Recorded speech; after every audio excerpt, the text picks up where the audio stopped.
Miss Lucille Ball.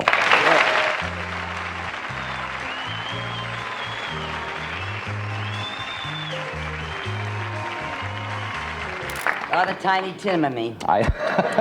Lucille Ball made the world laugh, but her own life was filled with drama, heartbreak, and secrets.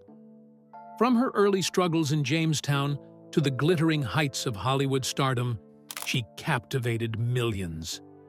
Yet, behind the scenes, there were whispers of a story untold. Now, decades later, her family is sharing what they've kept hidden. Stories that reshape everything we thought we knew about this comedy icon. If you've ever watched the legendary show I Love Lucy, then you know Lucille Ball, the star who redefined comedy. Born on August 6, 1911, in Jamestown, New York, Lucille's early life was far from glamorous. Her childhood was marked by hardships and loss. Her father, Henry Durrell Ball, worked as an electrician. He moved the family to Montana and later Michigan, chasing job opportunities.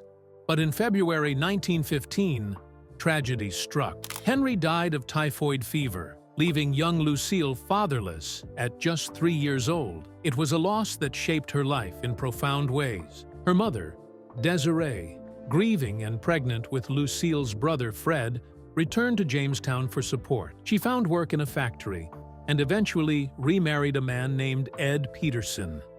But Ed had no interest in raising children. This left Desiree with a difficult choice. She moved to Detroit with Ed, leaving Lucille and Fred behind. Fred stayed with Desiree's parents, while Lucille was sent to live with Ed's family, people she barely knew. This separation thrust Lucille into a strict household where love and comfort were scarce. The family struggled financially, and Lucille often lacked basic school supplies. Reflecting on those years, she remembered a childhood filled with loss and hardship. Still, there were moments of joy. At age 11, Lucille's life changed when her mother and Ed returned to Jamestown. Finally reunited with Desiree, she found a small measure of stability. Around this time, Lucille also discovered something that would transform her future, her passion for the stage. Performing gave her an escape from life's challenges and sparked a dream that would one day light up the world. At just 12 years old, Lucille dreamed of bringing magic into her ordinary life. By 15, she made a bold choice to leave high school. She convinced her mother to let her join the John Murray Anderson School for Dramatic Arts in New York City. This was just the beginning of Lucille's fearless journey. At the school, she shared classrooms with future Hollywood star Bette Davis. Despite her passion for the stage, Lucille struggled to make her mark. Her shyness often held her back, making it hard to shine. Reflecting on that time, she once said, "I was a tongue-tied teenager, spellbound by the school's star pupil, Bette Davis." The school staff doubted her potential, even telling her mother that Lucille was too reserved to succeed. But Lucille wasn't ready to give up. She stayed in New York and adopted the name Diane Belmont, hoping it would bring her luck. Shifting focus, she became a model and worked for famed designer Hattie Carnegie. During this time, she overcame a painful battle with rheumatoid arthritis and later landed a job promoting Chesterfield cigarettes. Through all the setbacks, Lucille's determination never wavered. Slowly, her confidence grew, and the shyness that once held her back started to disappear. Her first break in Hollywood came with small roles, including an extra part in the Marx Brothers' The Three Musketeers. She also appeared in the 1937 film Stage Door, alongside Katharine Hepburn and Ginger Rogers. Recognize those movies?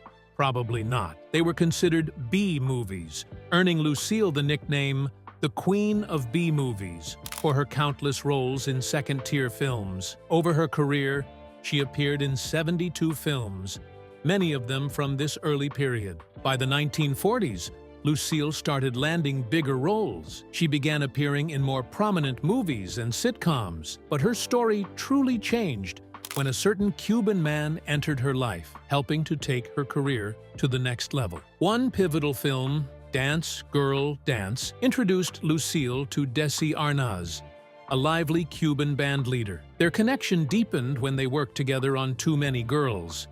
By the end of the year, Their passionate romance was undeniable. Desi was unlike anyone Lucille had dated before.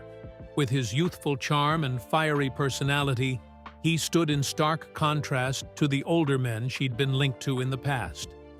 Desi's reputation as a ladies' man made friends and colleagues skeptical of the relationship. Many predicted their union would be short-lived. Were they right? Stick around to find out. As the late 1940s rolled on, Lucille's career hit a plateau. Though she'd transformed into a redhead at MGM's suggestion in 1942, her film opportunities remained limited. Starring roles continued to evade her. Sensing her frustration, Desi encouraged her to look into broadcasting. This led to her lead role in the radio comedy My Favorite Husband. The show was a hit. CBS executives saw its potential for television. However, Lucille had one non-negotiable demand. She wanted her real-life husband to star alongside her.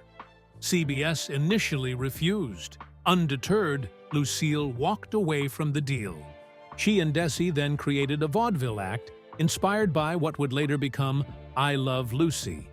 The act toured and quickly became a sensation. Soon after, CBS reconsidered and offered them a contract. Lucille and Desi agreed but had specific conditions. They insisted on filming the show in Hollywood instead of New York, where most productions were based. Another sticking point was their desire to shoot on film instead of the cheaper kinescope format.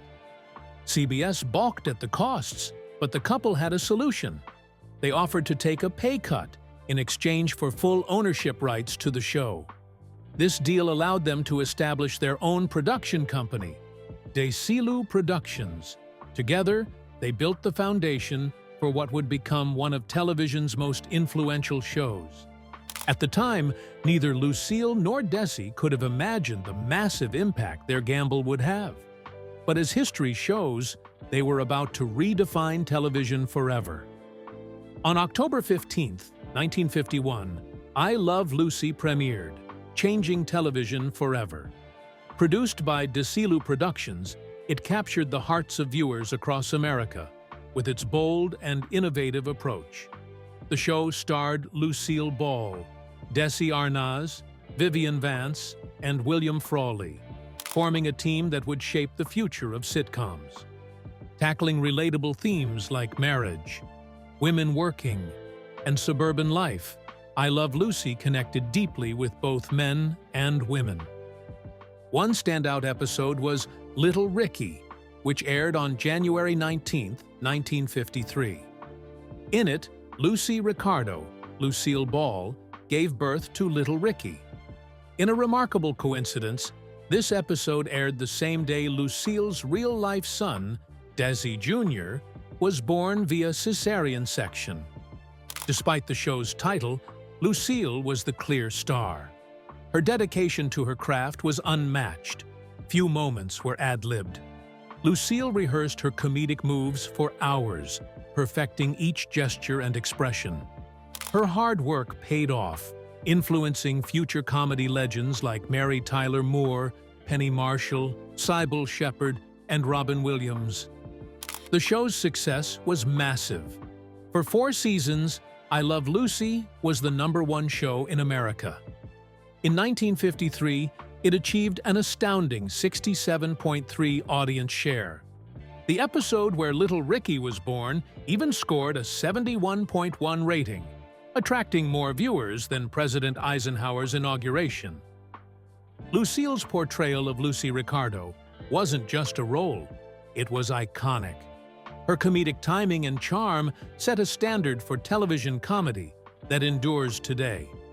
When I Love Lucy ended in 1957, many thought Desilu Productions would fade away. But the company not only survived, it thrived. It produced hit shows like Our Miss Brooks, Make Room for Daddy, The Dick Van Dyke Show, and The Untouchables. It even created groundbreaking series like Star Trek and Mission: Impossible. Desilu became a lasting symbol of TV excellence thanks to Lucille's vision and dedication. 4 years after its founding success, Desilu Productions became the unlikely home for an ambitious idea: Star Trek. Gene Roddenberry pitched the concept to the studio, but initially, Lucille Ball misunderstood the title. She reportedly thought it referred to a group of USO performers from World War II. Despite this mix-up, Ball saw potential in the project. Author Mark Cushman, in Inside Star Trek: The Real Story, highlighted Ball's quick adaptability. Her resilience, a trait she credited to her partnership with Desi Arnaz, proved invaluable. Arnaz, often labeled as crazy by industry insiders, had a knack for defying expectations. Similarly, Ball championed Roddenberry's vision of a space western, even when board members resisted. Ball backed the production of The Cage, Star Trek's first pilot, despite its high costs and creative challenges. After the initial pilot failed, she supported the creation of a second. These efforts required significant financial risks, but Ball's belief in the series never wavered. Studio accountant Edwin "Ed" Holly famously said, "If it were not for Lucy, there would be no Star Trek today." Under her leadership, Desilu Productions became the largest television production company in Hollywood. Her foresight ensured the launch of a franchise that remains iconic. In 1960, Lucille Ball and Desi Arnaz divorced. Despite their separation, they stayed friends and co-parented their children. 2 years later, Ball married comedian Gary Morton and took full ownership of Desilu Productions. This made her the first woman to run a major TV studio, marking another groundbreaking moment in her career. Yet, questions linger about Arnaz's fidelity and the complexities of their relationship. Ball, well aware of Desi's reputation for infidelity while touring with his band, insisted he play her on-screen husband in I Love Lucy. It was a way to keep them closer. CBS took a bold step by supporting the portrayal of a mixed marriage, featuring a white woman and a Cuban man. Speculation about Arnaz's private life was widespread. Gossip magazines added fuel to the fire. A January 1955 issue of Confidential magazine asked, "Does Desi really love Lucy?" Author Brad Shortell exposed details of Arnaz's alleged affairs, sparking public curiosity. Shortell painted a scandalous picture of Desi Arnaz's private life in his account. He claimed that Desi and a male relative once stayed at a Beverly Hills hotel bungalow and contacted a well-known door-to-door dame service. 2 women reportedly arrived. One fell ill, but the other, named Mindy, waited until 2 a.m. to approach their room. When the time came, Desi allegedly took Mindy to another bungalow. He returned 20 minutes later, leaving Mindy to entertain his relative. Shortell's account ended with a biting statement. Desi most certainly loves Lucy. It's just that, like a lot of other husbands, he's got a little extra to go around. Despite their difficulties, Lucille Ball and Desi Arnaz shared an intense, passionate marriage. Their daughter, Lucy Arnaz, discovered her mother's handwritten memoirs in 1993. Later published as Love, Lucy, the memoir detailed their fiery relationship. Lucy once said, "Other kids' parents were stars, but mine were the stars. That was Mommy and Daddy to me, but to everyone else, they were legends." Director Francesca Amari recalled a story that underscored their deep connection. During a blizzard, Desi persistently called Lucille, demonstrating his undying affection. However, Desi's struggles with alcohol and infidelity weighed heavily on their marriage. Alcohol ultimately claimed his life. In Season 3 of the Plot Thickens podcast by Turner Classic Movies, it was revealed that Lucille spoke to Desi on the day he passed. She told him she loved him over and over. Desi, in his final moments, said the same. Yet, his autobiography confirmed he had been unfaithful during their marriage. It also hinted at possible infidelity on Lucille's part. Despite the betrayal, Desi supported Lucille throughout their tumultuous relationship. There's no denying his love for her. Their daughter Lucy reflected on their bond. "My parents stayed good friends after the divorce. It took time to heal, but they stayed close to the bitter end. That was good for us kids." Lucille Ball's impact on television extended far beyond her role as a performer. Her leadership at Desilu Productions transformed how shows were created and filmed. She championed techniques like filming in front of a live studio audience and using a 3-camera setup. These innovations became industry standards, reshaping the way television was produced. In 1967, Ball sold Desilu Productions to Gulf Plus Western for $17 million, equivalent to about $131 million today. Afterward, her acting career continued with sitcoms like The Lucy Show, 1962-68, and Here's Lucy, 1968-73. Though both shows achieved moderate success, they couldn't recreate the magic of her earlier work with Desi Arnaz. Still, Ball's influence on comedy and television remained unmatched. In 1971, she became the first woman to win the International Radio and Television Society's Gold Medal. Over her career, she earned 4 Emmys, was inducted into the Television Hall of Fame, and received honors from the Kennedy Center for the Performing Arts. By 1985, her legacy as a television trailblazer was undeniable. That year, Ball ventured into drama with Stone Pillow, a made-for-TV movie where she played a homeless woman. The film didn't achieve major success, but critics praised her performance, noting her versatility. Fans, however, wanted her back in comedy. Responding to the demand, Ball launched a new sitcom, Life with Lucy, in 1986. She secured an impressive $2.3 million paycheck for the series. Unfortunately, the show struggled to connect with viewers and was canceled after just 8 episodes. Despite the disappointment, Ball's contributions to entertainment remained timeless. Her son, Desi Arnaz Jr., faced his own struggles living in the shadow of his famous parents. He wasn't simply a child, he was Lucy and Desi's son, a title that came with enormous expectations. His life was shaped by their fame, leaving little room for him to carve his own identity.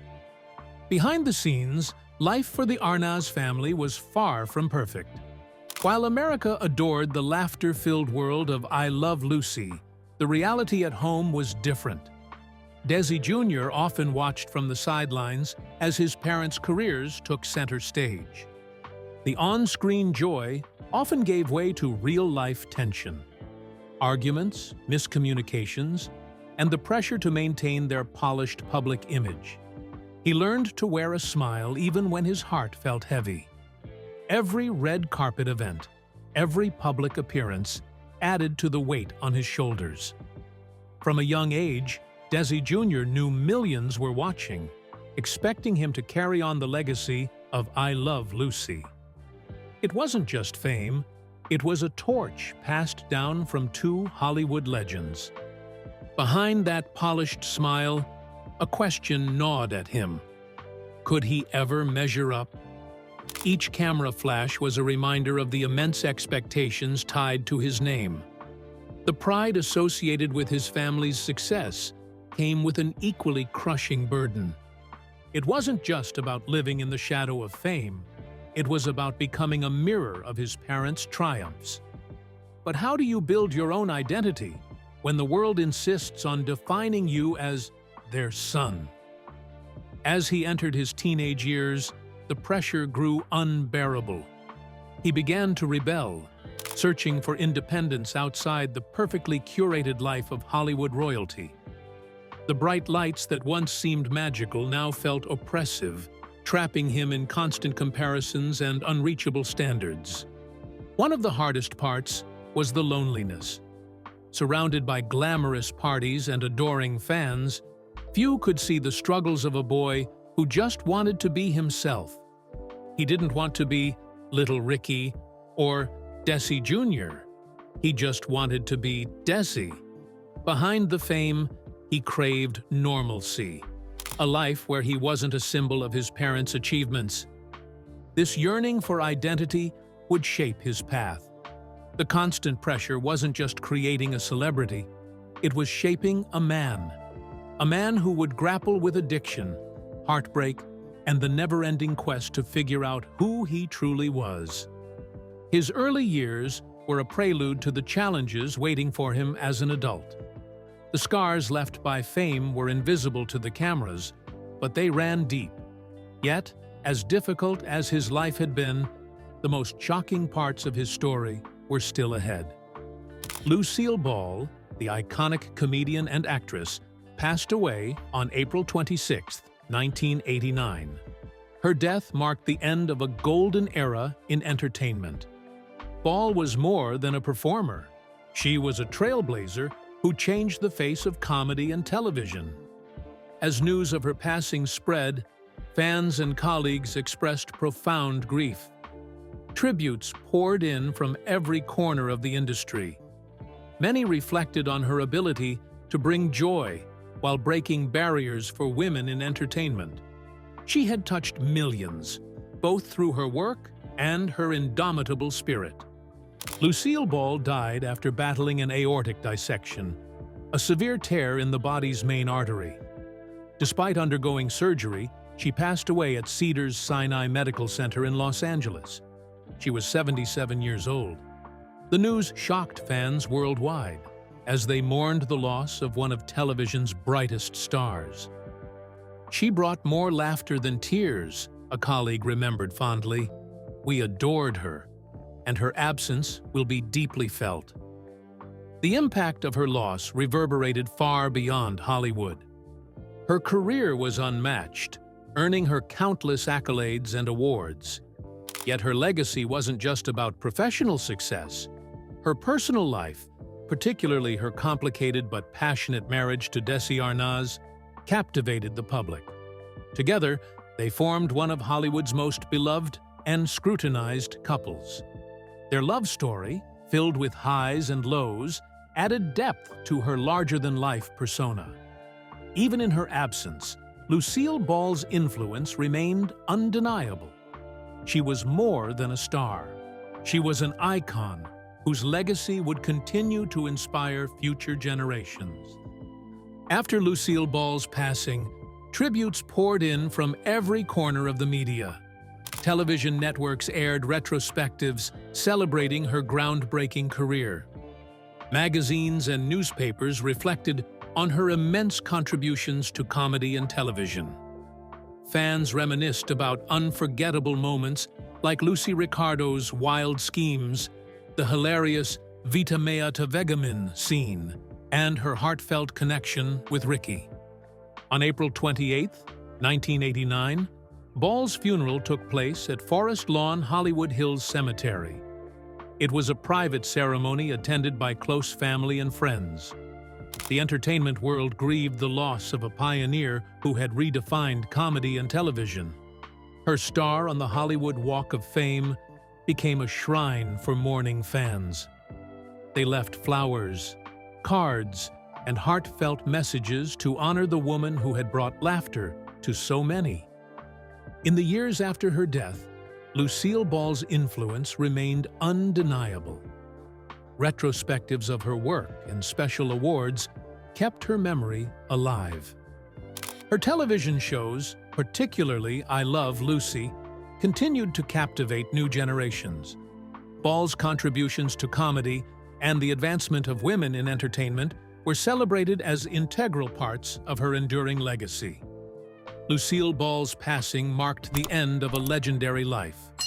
Yet her humor, talent, and trailblazing spirit ensured she would never be forgotten. Her timeless work continues to bring joy, solidifying her place as one of entertainment's greatest icons.